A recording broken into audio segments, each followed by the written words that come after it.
Okay, so let's start. So our topic for today is backlinking of columns.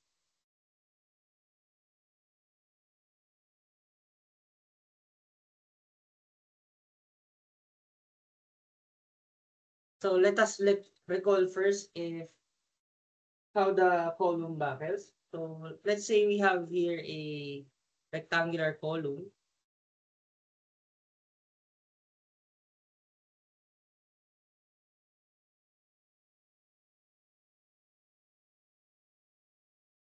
So let's say this is the cross section and then this is the length. So let's say we apply a compressive load, PCR.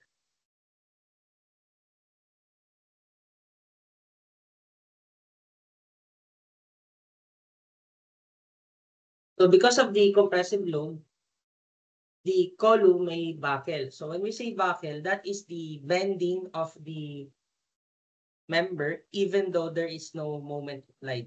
Okay? So there is a difference between buckling and bending. So when we say buckling, the application of the load is compressive. So as you can see, even though the deformation looks similar with the bending, they are different things. So if this column will buckle, so this will be the deformed shape. Okay? So ganyan yung nagiging deformed shape. So yan yung backling.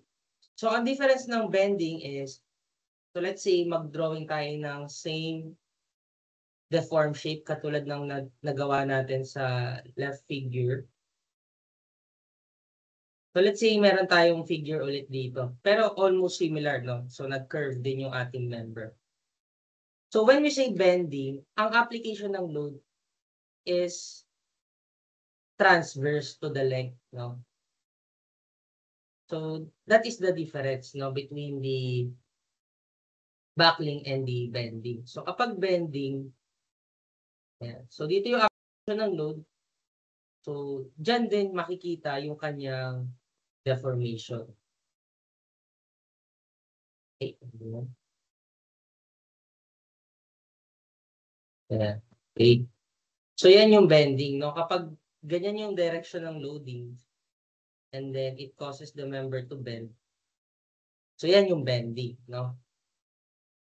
So almost similar yung kanilang deformed shape but the load applied is different. So ang buckling is the load is applied on the cross section, no, kung nakikita nyo. Dito, the load is applied doon sa ibang face ng member, hindi sa cross section. Ito kasi yung cross section eh, di ba? Hindi diyan ina-apply ang load kapag bending, doon mismo sa length. Pero kapag backling, doon mismo sa cross section. So that is the difference, okay?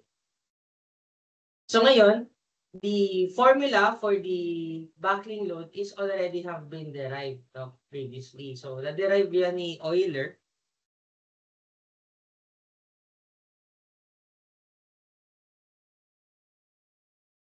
So na-derive yan ni Euler's backling load. So para daw makompute mo yung load na magkakos ng backling ng column, ito yung formula.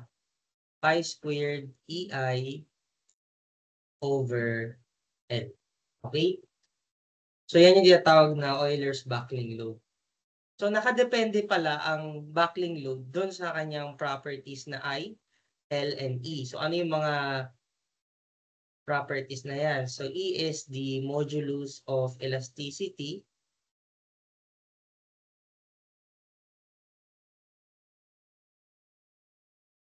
I is the moment of inertia.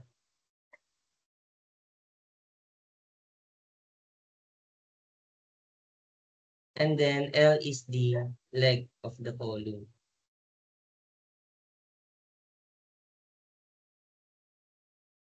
Okay. So this is equivalent to another formula. If we will substitute I equals area of times R squared. So if you will recall, this is the formula for moment of inertia. It can be related to area and radius of gyration.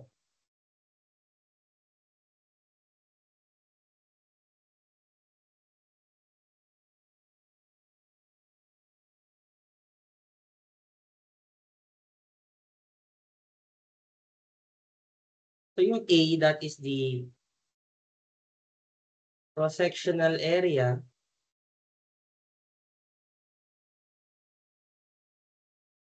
Then R is the radius of gyration.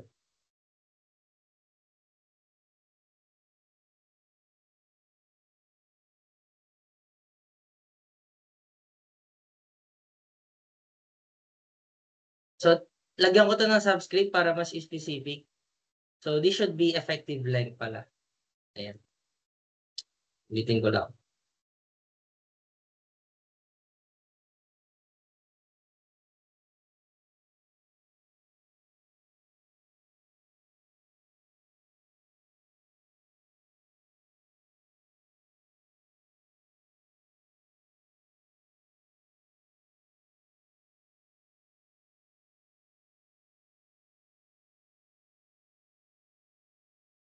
So, for the effective length, so we can express the effective length in terms of the factor K and multiplied by the length of the column, no? So, yung basic na L, that is the length of the member. Kapag may subscript na E, that is the effective length. So, ano naman tong K, no? So, K is the effective length factor.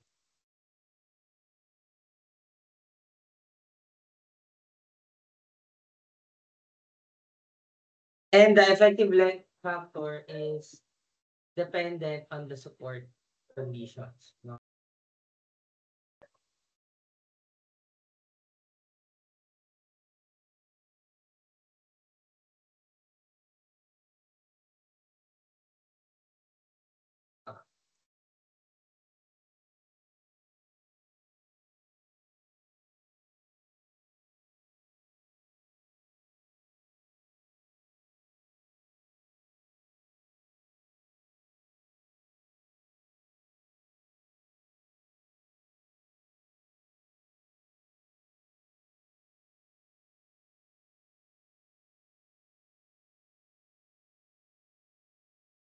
So let us look at this rectangular column, no?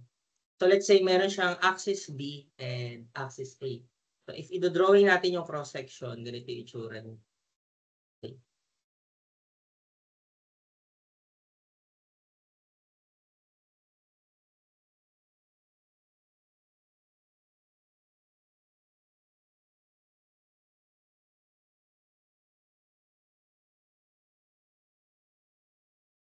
So ito yung axis A, ay axis B pala ito, axis B and then axis A. Okay? So kung mapapansin niyo yung formula, ang nakalagay lang is I, ang nakalagay lang is R, no? So basically, if you will recall sa statics of rigid bodies natin, we have two moment of inertias with respect to this principal axis, no? Meron kang moment of inertia with respect to B axis, meron kang moment of inertia with respect to A axis. So we usually denote that as so parang X, no? Pwede rin yung X or Y kung masanay kayo sa X and Y. So meron tayong moment of inertia with respect to B or X and meron din sa Y or with respect to A, no? So ngayon, ang formula niya is it can be either X and Y, no?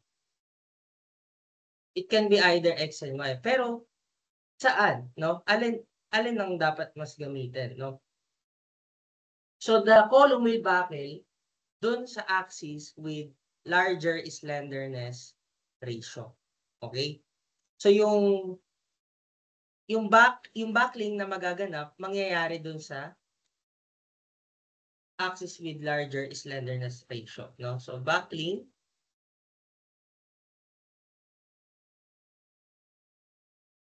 will occur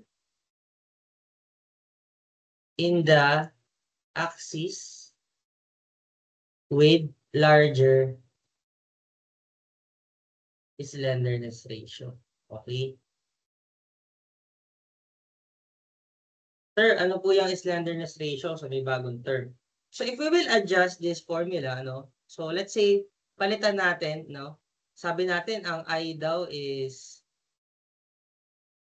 AR squared. Ang LE is K times L, no?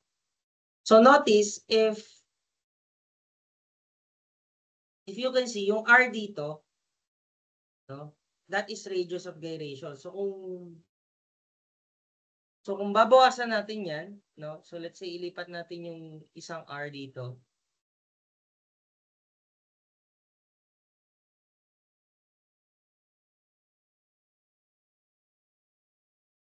We have pi squared E A R over KL over R. No? Sorry, may squared pala to sa formula. Nakalimutan ko. So dapat may squared to. KL squared, no? So kung ililipat natin yung R squared sa denominator, so notice, pwede mong i-simplify ito into pi squared EA over KL over R squared. So this is the another form of the formula Euler's buckling load. Okay? Pi squared EA over KL over R squared. So yung KL over R dito, yan yung larger slenderness ratio. So ibig sabihin, in every problem that we are solving, we will check for the larger slenderness ratio. Kung saan nangyayari yung mas mataas na slenderness ratio. So, compute mo yung slenderness ratio sa X. So, compute mo yung slenderness ratio sa Y. Then, you compare. So, the larger slenderness ratio, yun yung, doon mag-o-occur yung backlink at yun yung gagamitin natin sa formula. Okay? So, we now have this formula. Pi squared EA over KL over R squared. So, this is the other form of the formula. So, if we will divide both sides of the equation by A, so magkakaroon ka ng PCR over A. And that will be equal to pi squared E over KL over R squared. So, as you can see, meron ka ditong force over area. Yan naman yung tinatawag na Euler's buckling stress. No? We denote it as FCR.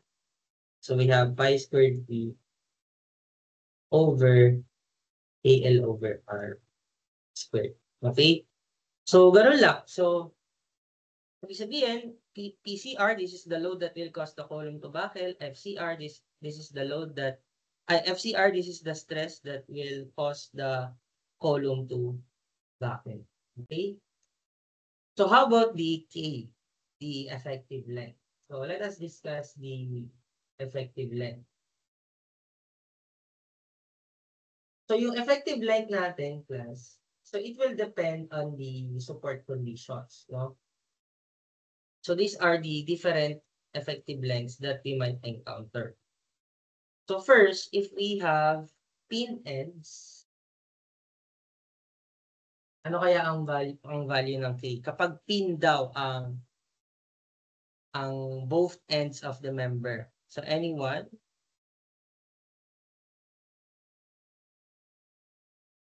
So, if we have pin supports at both ends, so the value of the effective length factor is 1, no?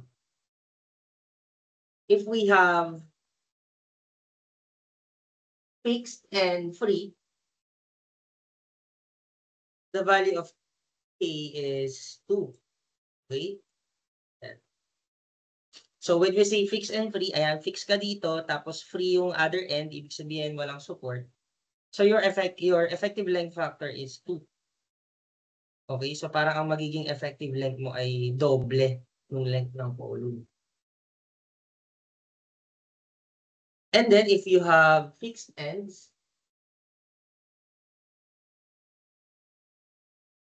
the value of K is 0.5 kapag fixed end ka naman, no? Yeah, fixed ends 0.5.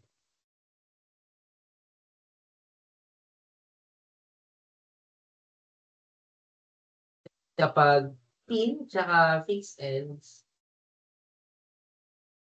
so ang K mo naman is 0.7. So these are the different K values, no, that we might encounter. Yeah. So if you're in the subject still design, so there are other kinds of K.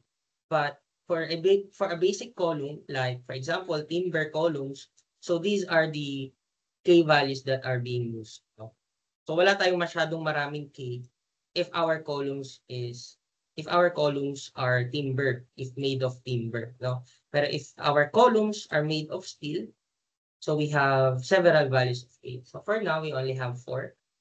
So I think kaya nyo nang i-memorize yan, no? Kung 4 lang. Okay, so let us try solving problems. So let us apply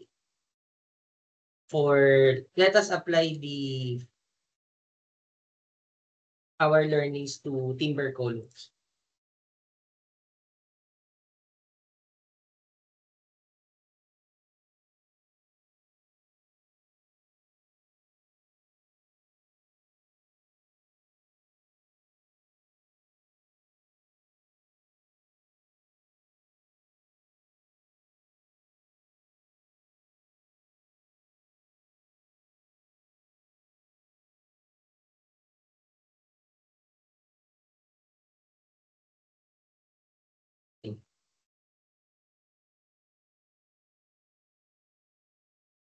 Okay, so for problem 1,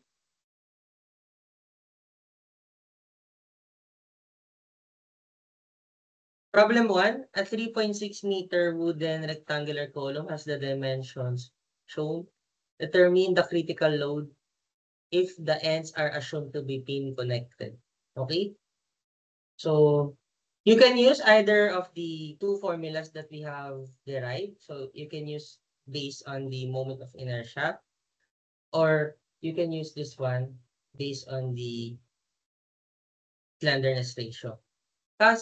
Kaya lang, there is a tendency na magkamali kayo kapag moment of inertia ang gamit nyo kasi ang buckling ng column is dun sa axis with larger slenderness ratio.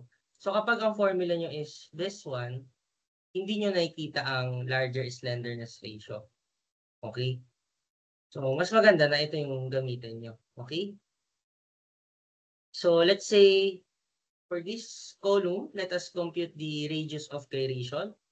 So first, moment of inertia muna. So we cannot compute the radius of gyration without the moment of inertia. So since this is just a rectangular column, so let's say ang i-assign nating axis, let's say we call this x-axis and then this is y-axis. So if we will compute for the moment of inertia, that is moment of inertia of rectangle, that is simply 1/12 bh cubed. Ilan yan? Wait lang.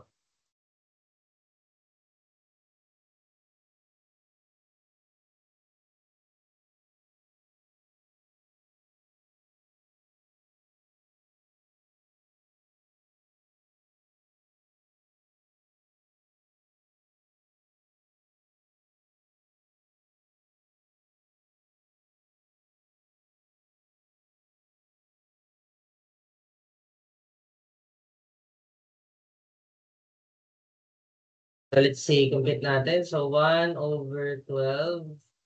times 50 times 100 cube.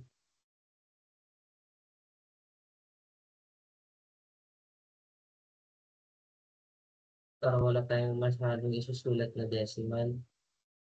So 50 times 10 to the 6. No?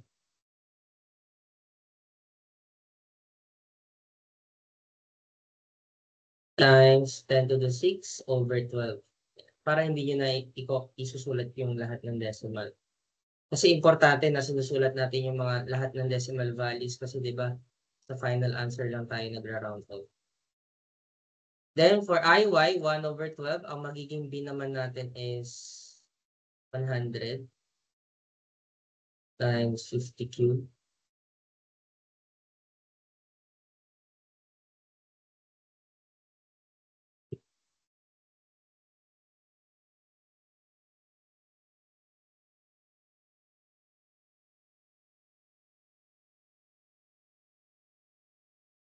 Point 5 times 10 to the 6 over 12. And so with this moment of inertia, we can compute the radius of gyration, no? So ang formula natin ng radius of gyration, let's say with respect to x, that is square root of Ix over area.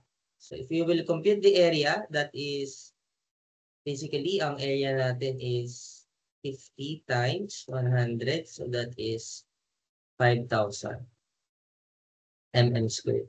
So therefore, we can now compute the radius of gyration with respect to x. So that is square root of Ix p times 10 to the 6 over 12 over the area 5,000. So therefore, Rx is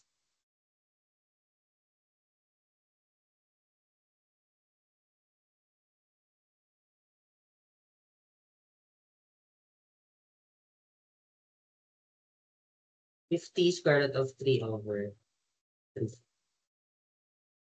Ayan. And then for Ry, that is square root of Iy. Sige, sulat ko dito. So Ry naman is square root of Iy with respect to I over area. So we have Iy that is 12.5 times 10 to the 6 over 12 divided by the area 5,000. So Ry equals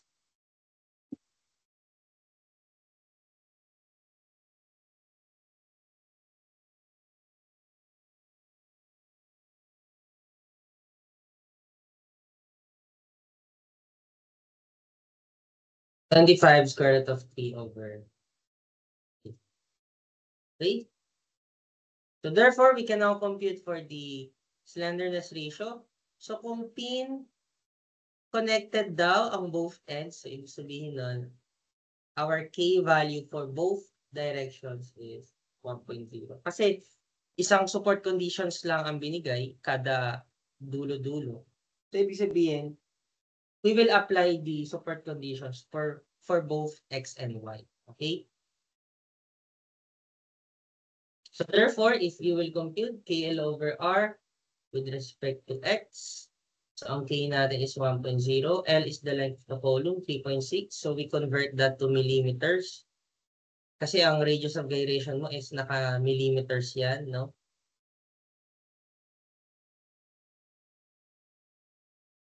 Therefore, makukuha natin yung slenderness ratio with respect to X, and that is 3.6 over 50 square root of 3 over 3. So that is 72 square root of 3. And then KL over R with respect to Y, that is 3.6 over the radius of gyration with respect to Y is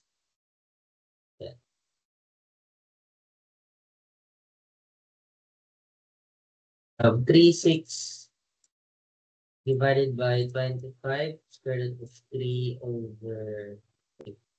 Yan.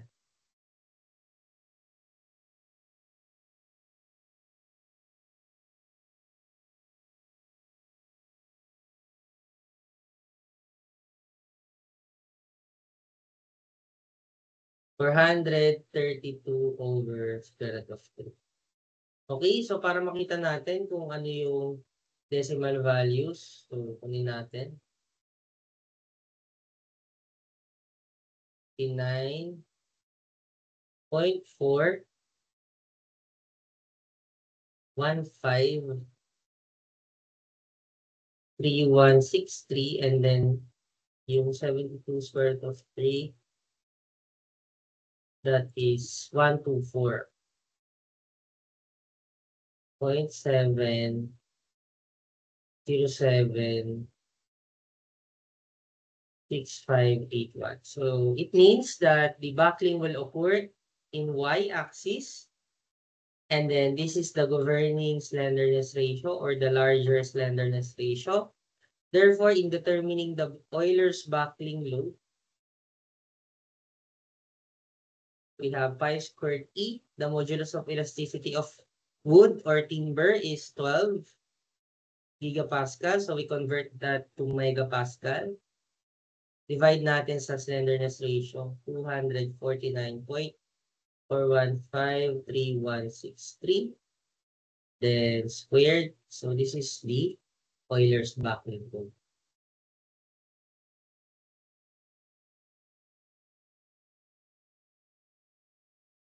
So we have pi squared E over pi squared E over slenderness ratio.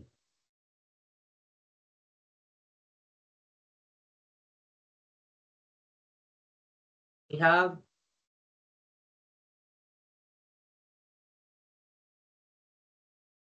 sorry. Pi squared EA. Hindi ko nasulat yung area, sorry. PCR is, ito, may area pala. Euler's buckling stress pala to. Anyways, pwede rin yan, sige. So, kung yan na yung na-compute natin, so hindi siya PCR. So, ang tawag natin dyan is FCR, no? Sige, that is 1.903858874. Pero, ano yan? Ang tawag natin dyan is stress. Kasi FCR yan. So, megapascal yan. So, ang tinatanong kasi is yung load. So, dapat ita-times pa natin yan ng area. So, therefore, we have 1.903858874 times the area is 5,000. Therefore, the Euler's buckling load is 9519.294368. And this is in Newton. So, if we will convert to kilonewton, that is 9.52. Yeah.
9.52. Okay. So this is now our answer for this problem.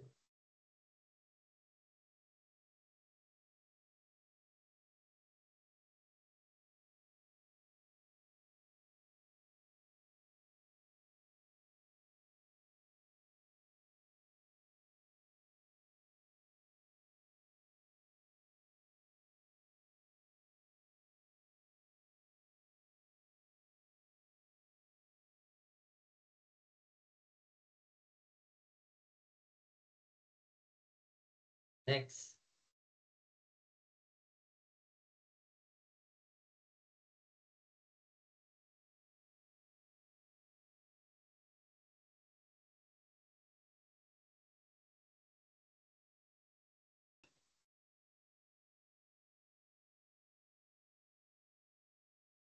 Problem 2. The 3-meter wooden rectangular column has the dimensions shown. Determine the critical load if the ends are assumed to be pin connected. So in this case, the critical load will be based on two conditions. So it's either the buckling load or this one. Okay? So may binigay na yield stress. So, ibig sabihin, possible kasi na baka maunang mag-yield bago mag-buckling. So you'll have to check kung ano yung unang mangyayari. Okay? So the ends are also pin connected. So basically, very similar lang to nung kanina, and the area is still 50 times 100. Nasa 5,000 pa din ang area. Okay, so for the yield force, no? So let's say Py, that is simply the area times the stress, no? So 5,000 times 35. That is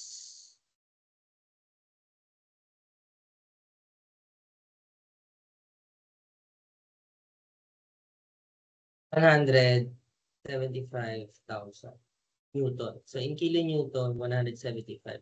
So para daw mag-yield yung ating wood or timber, so kailangan mo mag-apply ng force na 175 kilonewton. No? So medyo malaki yan, no? Para sa timber. So alamin natin, ilan naman ang kailangan bago siya mag-buckle. Okay? So, na-compute na natin ang moment, ang radius of gyration nito kasi same lang ng dimension. So, most likely, ang radius of gyration niya is parehas lang nung na-compute natin kanina, which is ito, 50 square root of 3 over 3, tsaka 25 square root of 3 over 3. Okay. So, kung same lang ng properties, then same lang ng mga length, so most likely, ito ulit yan. Dito ulit siya magbabakel sa Y. So, pwedeng, in this case, hindi ko sinabing lagi, no? So, in this case, pwedeng K over R with respect to Y na yung computin mo, no? Dahil nga, same naman yung naging ating dimensions. So, that is 1.0 times 3,000. Ang RY is 25 square root of 3 over 3. That is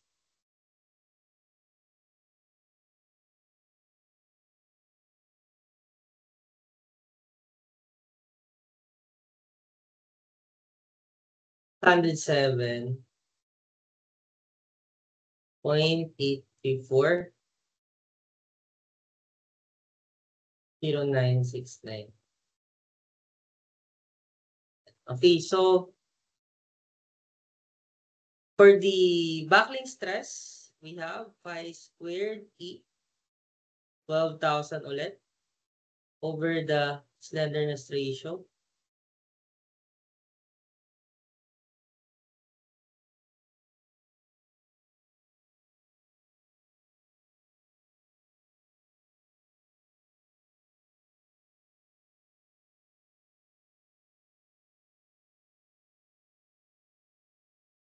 We have 2.74.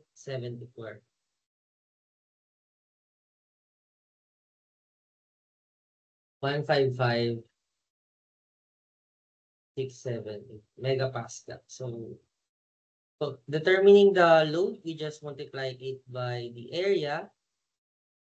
So that is 2.74155,678 times the area, which is 5,000. Therefore, PCR equals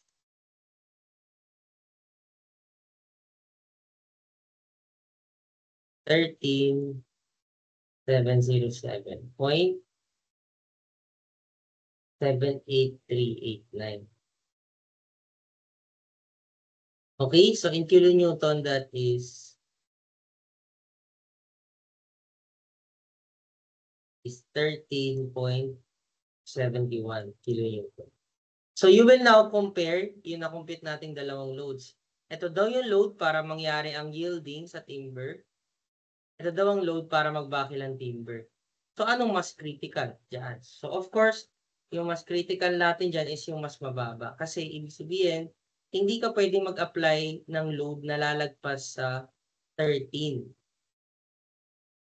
Kasi pag nag-apply ka ng load na lalagpas sa 13, magbabakil siya. So, hindi mangyayari na mag-yield yung timber mo kasi sa 13.71 pa lang, magbabakil na. Okay? Next.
Next. So, problem 3. A rectangular wooden column has the cross-section shown. If A is 75 millimeter and the column is subjected to an actual force of P equals 75, determine the maximum length the column can have to safely support the load. Ayan. Okay, so walang ibang given. Ibig sabihin, ang magiging basis lang natin dito is yung backling ng ating timber column. Okay, so ang A is 75. So basically, that is 75 by 150, no? Ang dimension niya, 75 by 150. So ang tinatanong, gano'n daw kahaba yung column para hindi siya mag-backle. And then the column is pinned at its top and fixed at its base. So ibig sabihin, ang K natin dyan is 0.7. Okay? Sige. So let us solve. So ang Euler's backling load natin is PCR equals pi squared EA over KL over R squared. Kaso, hindi pa natin alam kung saang axis mas mataas yung slenderness ratio. Okay lang, no? So, isolve lang muna natin yung Rx tsaka R1. Okay? Sige. So, Ix natin, that is moment of inertia with respect to X. So, let's say ito ang i-assign mo as X. And then, ito ang i-assign mo as Y. So, we have Ix equals 1 over 12, 75 times 150 cube. Ilan yan?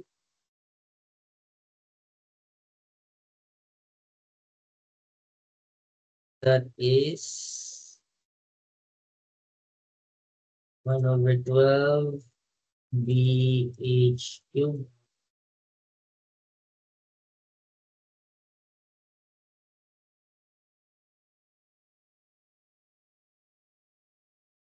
So 2109 3750.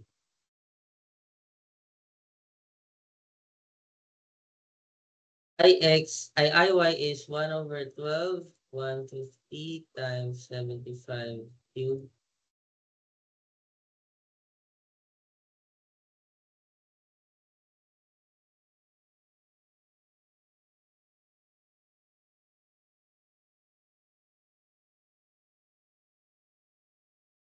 Five to 7 A4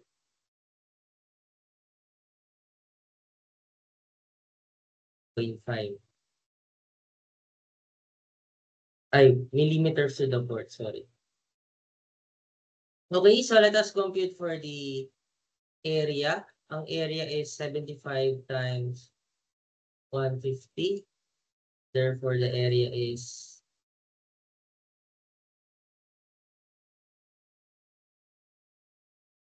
250. Therefore, we have Rx equals square root of I over A Ix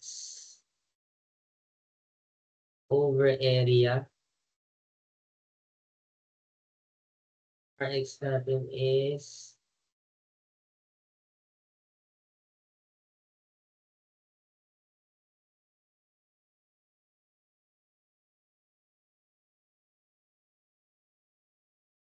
natin is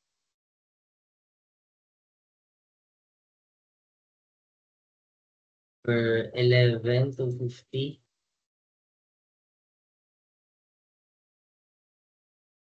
1/8. Ay, hindi pa na square root.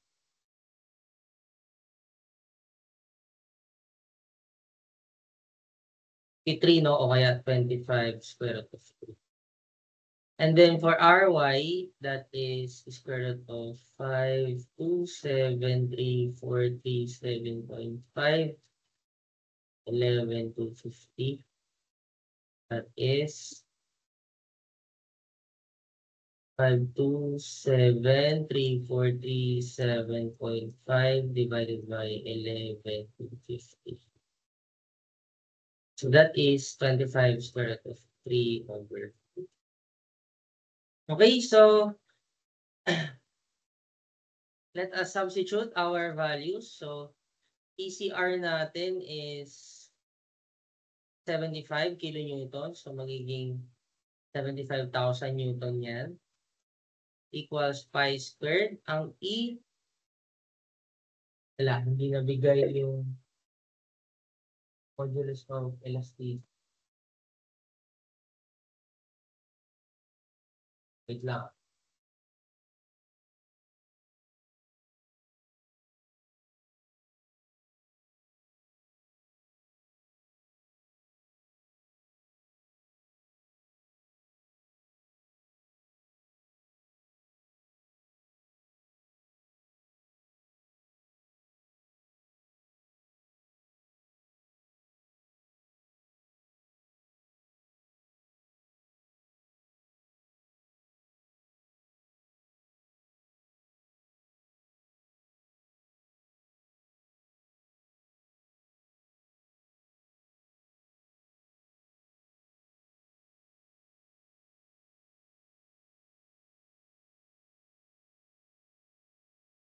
So, hindi ko nabigay.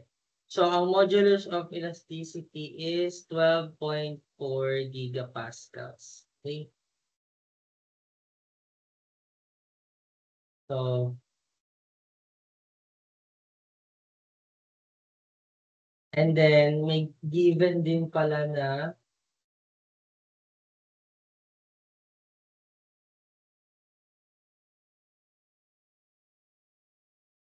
ang maximum stress daw dapat hindi lalagpas ng 8.28. No? 8.28. So, dalawa yung given pala natin. Okay? Pero, sige, para dumali muna siya, wala muna tong allowable stress. Ibig sabihin, backlink lang yung magiging basis natin. So, pi squared 12,000 times, 12,400, no? Pi squared E over K 0.7, and then hindi natin alam ang L. And then ang area is 11 to 50. Ayan. Over the radius of gyration. Kaso hindi natin alam, di ba, kung saan mangyayari yung larger slenderness ratio. So, pwede nyo i-try parehas. So, assuming na sa X mangyayari yung backlink or sa Y, no, ita-try nyo yun parehas. So, halimbawa, ang try muna natin na Rx, 25 square root of 3, may makukuha kang L. So, ang L na makukuha mo is pi squared E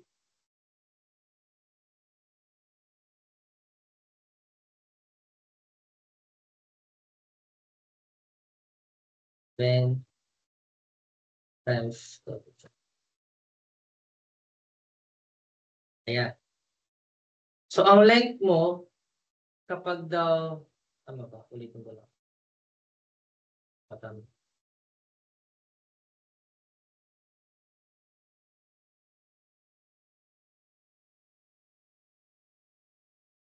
So, ang length natin is 1,135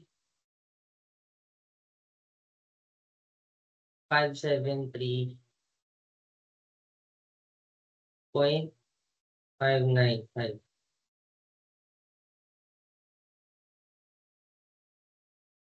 Meter yan.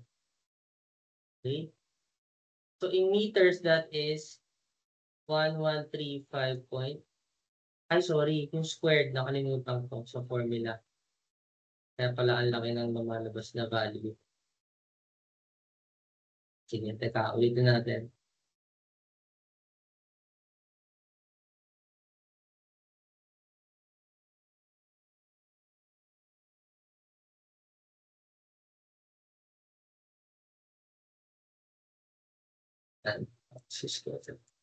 So, ang L natin is 8381.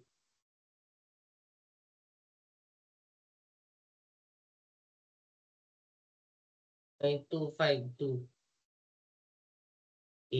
So, in meters, that is 8.38 meters. So, ito daw ang column, ito ang length ng column na pwede mong gamitin kung sa X siya magbabakil. No? Okay, so try mo naman kapag nag-backlink sa Y, ano yung L?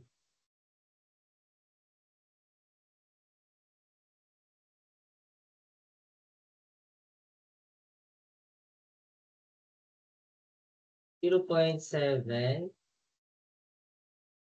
L over 25 square root of 3 over 2. Okay, so ano naman ang makukuha mong L kapag ganito?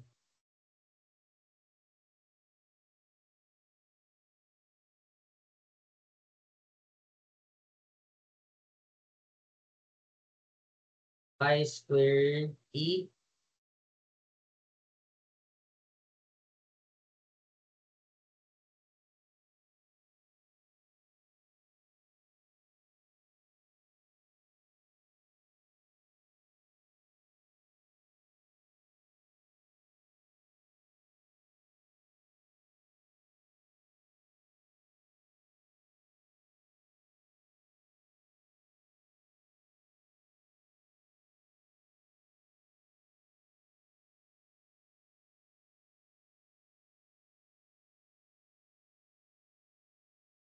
Yan, 4190. 0.626. 405. Okay. So, ibig sabihin, kapag ang length ng column mo is nasa 4 meters lang, magbabacking na sa Y. So, ibig sabihin, ito ang magiging sagot mo. Yung mas mababang length. So, hindi ka pwedeng gumamit ng mas mahabang column. Kasi 4.19 meters pa lang, magbabakil na siya sa Y. So, imposibleng ma-achieve mo yung length na 8 meters. Okay? So, pipiliin mo yung mas maliit na length. Okay? So, this is now our answer.